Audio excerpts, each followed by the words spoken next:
আজকাল মানুষের সাথে মানুষের বিয়ে হচ্ছে না, বিয়ে হচ্ছে কেরিয়ারের সাথে মানুষের। আপনি একটা মানুষকে খুব বেশি ভালোবাসতেন, কোথায় গেল আপনাদের ভালোবাসা? কোথায় গেল আপনাদের নীতি নৈতিকতা? কেরিয়ারওয়ালা একটা মানুষকে বেছে নিয়ে সেই মানুষটাকে ছেড়ে দিলেন। ভালোবাসা ভালো, তবে কাউকে ভালোবেসে ঠকানোটা কখনোই ভালো নয়। সৃষ্টিকর্তার আরশ পর্যন্ত কেঁপে ওঠে যখন একটা মানুষকে আপনি ধোকা দেন বা বেইমানি করেন। একটা কথা মাথায় রাখবেন, মানুষের সময় কখনোই এক যায়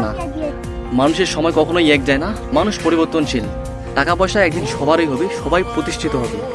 তবে যে মানুষটাকে ভালোবাসতেন, যে মানুষটাকে করতেন, সেই মানুষটাকে, একটা কেরিয়ারওয়ালা মানুষকে পেয়ে নিজেকে টাকার কাছে বিক্রি করে দিল। কেরিয়ারওয়ালা একটা মানুষকে পেয়ে সেই মানুষটাকে ছেড়ে দিলেন।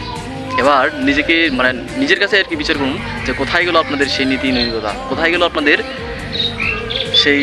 তো অবশেষে একটা কথাই বলবো, সময় মানুষের কখনোই এক যায় না। ভালোবাসেন সেই মানুষের পাশে থাকেন, দেখবেন ওই মানুষটা একদিন প্রতিষ্ঠিত হয়ে আপনাকেই বেছে নিবে। আর হ্যাঁ, একটা কথা সবসময় মাথায় রাখবেন, রিভেঞ্জ অফ দ্য নেচার। প্রকৃতি কখনো ছাড় দেয় না, প্রকৃতি ছাড় দিলেও কখনো ছেড়ে দেয় না, কথাটা মাথায় রাখবেন। সেই মানুষটা তার প্রতিশোধ নিতে না পারলেও প্রকৃতি কিন্তু ঠিকই তার প্রতিশোধটা নিয়ে নেয়। এই কথাটা মাথায় রাখবেন। তো আর বেশি কিছু না বলে ভিডিওটাকে শেষ করছি। আর এইদিকে পেস লাগা জোড়া লাগা কথাগুলোও এলোমেলো হয়ে যায় কিছু সময়, কিছু মুহূর্তে। তো ভিডিওটা কেমন হলো অবশ্যই একটু লাইক বা কমেন্ট সাবস্ক্রাইব করবেন, সবাই একটু পাশে থাকবেন। তো ভালো থাকবেন সবাই, সবাইকে নমস্কার। দেখা হচ্ছে পরবর্তী একটা ভালো ভিডিওতে।